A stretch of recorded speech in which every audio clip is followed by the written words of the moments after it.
Welcome to the deep dive. Okay, so today we're digging into something pretty interesting, especially if you deal with arthritis pain.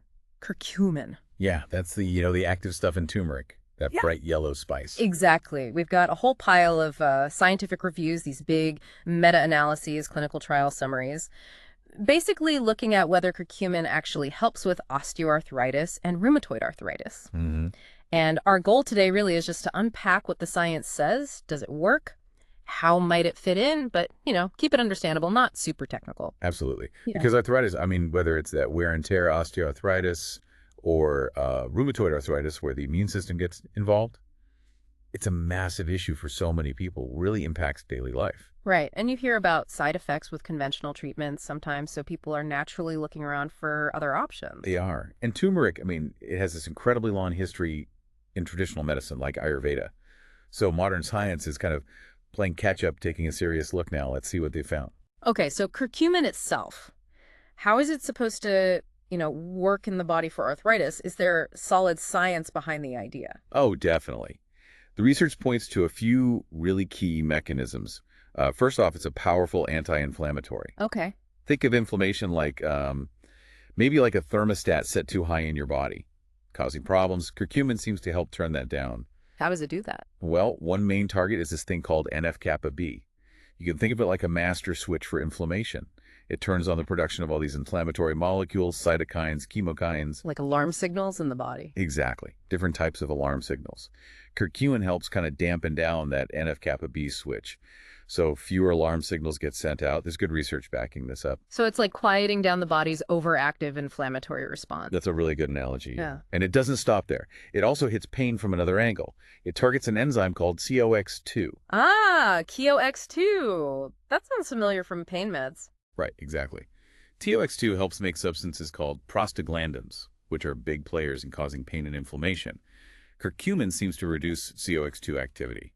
So less pain, less inflammation that way too. Okay, so it's working on a couple of different pathways then. What about those specific inflammatory signals people sometimes talk about, like TNF-alpha, IL-1 beta? Yeah, and what's really interesting is that curcumin also seems to influence those specific ones directly. Research shows it can help lower the levels of those pro-inflammatory messengers. And that's important because... Because those molecules are heavily involved in, well, breaking down cartilage in osteoarthritis, Yeah. and also driving that widespread joint inflammation you see in rheumatoid arthritis.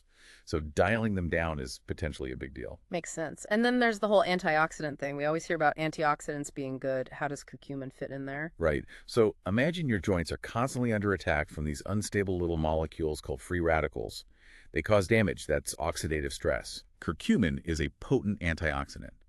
It can basically neutralize those free radicals, like acting as a shield or maybe a cleanup crew for your joints, protecting the tissues from that oxidative damage. Okay, that paints a pretty clear picture on the cellular level. But what does this translate to for someone actually, living with stiff, painful joints?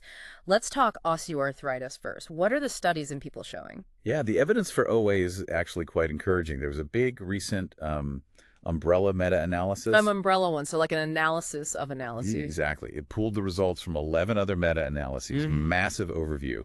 And what they found was pretty clear. Curcumin was linked to significant drops in pain scores, those 1 to 10 scales, and also definite improvements in joint function and stiffness, which they measure using something called WMAX scores. WX scores, right? Those measure how well people can do everyday things like walking, climbing stairs, that kind of stuff. Precisely. So the analysis showed real improvements there for people taking curcumin, and there's more. Another big review, a systematic review and meta-analysis, made a really interesting comparison. Oh, yeah. What did they find? They found that curcumin, or turmeric extracts, seem to work about as well as NSAIDs, common anti-inflammatory drugs like ibuprofen, for relieving OA pain and improving physical function. Wow, comparable to NSAIDs. Yeah, but here's the really key part. Yeah. With fewer side effects reported. That is interesting because stomach issues and other things can be a real problem with long-term NSAID use. Exactly. So the idea of getting potentially similar relief from something natural, but maybe gentler on the system, that's obviously very appealing for a lot of people dealing with chronic OA pain. Absolutely. Fewer side effects is a huge potential plus. Okay, now what about rheumatoid arthritis, RA? That's different. It's an autoimmune condition. Does curcumin help there too? Yes, the research in RA looks promising as well. There was a network meta-analysis recently published. Oh, network one. What does that mean? It basically allows researchers to compare lots of different treatments against each other, even if they weren't directly compared in the same trial. So they compared curcumin to placebo and other things, Yeah. and they found significant reductions in the number of swollen joints and tender joints.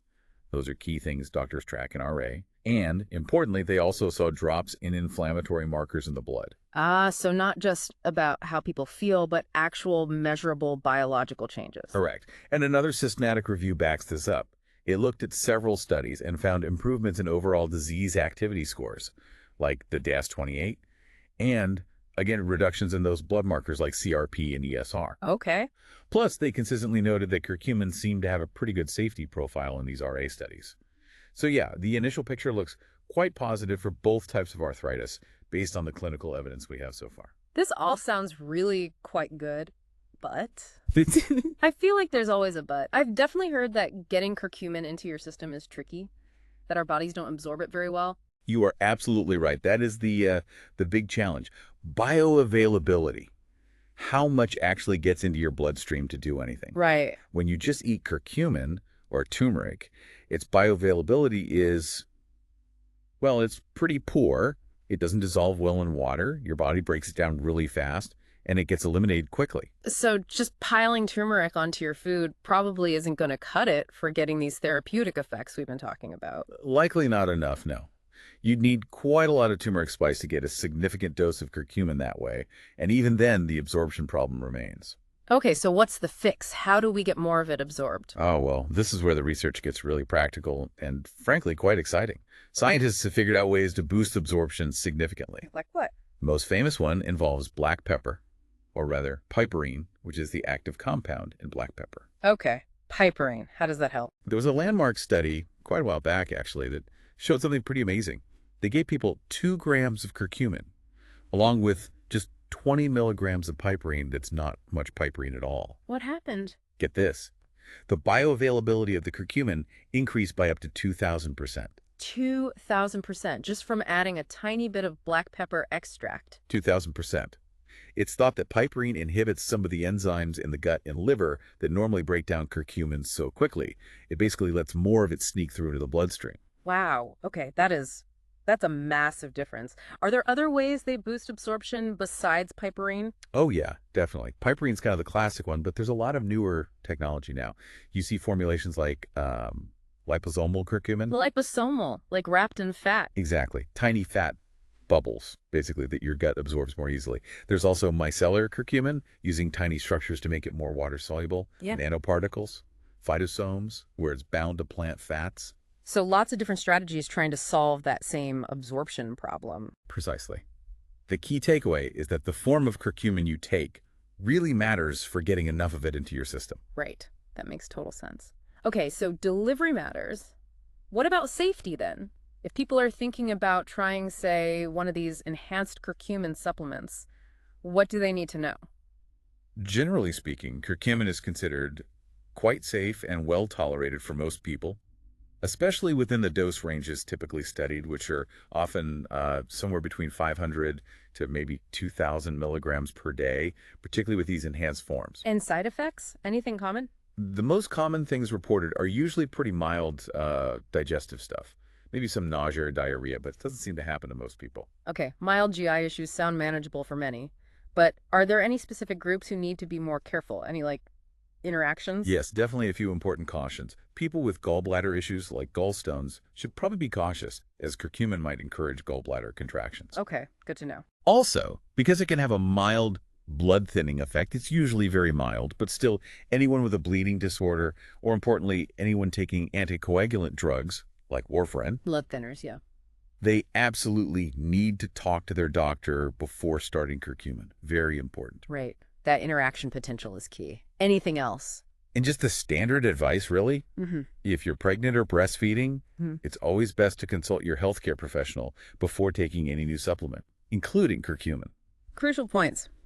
Okay, so let's try and sort of tie this all together. What's the main message for someone listening who has arthritis and is curious about curcumin? I think the main takeaway is that the science we have now really does support curcumin's anti-inflammatory and antioxidant effects in the context of both OA and RA. Okay. The clinical studies suggest it can genuinely help reduce pain and improve joint function for many people. And this is it's really important to think of it as a complementary therapy. Right. Not a replacement for their main treatment plan from their doctor. Exactly. Not a replacement. It could be a really valuable addition to their plan, maybe helping manage symptoms better, perhaps even allowing for lower doses of other meds down the line, but always in discussion with your doctor. Mm. And going back to what we just discussed, given those absorption issues, choosing a formulation designed for better bioavailability, maybe one with piperine or one of those liposomal or micellar types, is probably going to be much more effective than just taking standard turmeric powder. So as we wrap up this deep dive, it feels like curcumin definitely shows, well, real promise for arthritis management. But it's not quite case closed yet. Absolutely not case closed. The current research is exciting, definitely promising, but we still need more, larger studies, longer term studies. To really nail down the details. Yeah, to figure out the absolute best dosages, confirm long-term safety over years and years, and really compare these different enhanced formulations head to head to see which ones truly work best. Right. So for you listening, maybe the thought to leave you with is this. Given the science we've discussed, how might exploring some of these scientifically backed complementary options, like maybe looking into bioavailability enhanced curcumin, fit into your own personal approach to managing your health and well-being? Could be something worth researching more or bringing up with your doctor next time. A really interesting area to watch, for sure. Definitely. Thanks for joining us on this deep dive.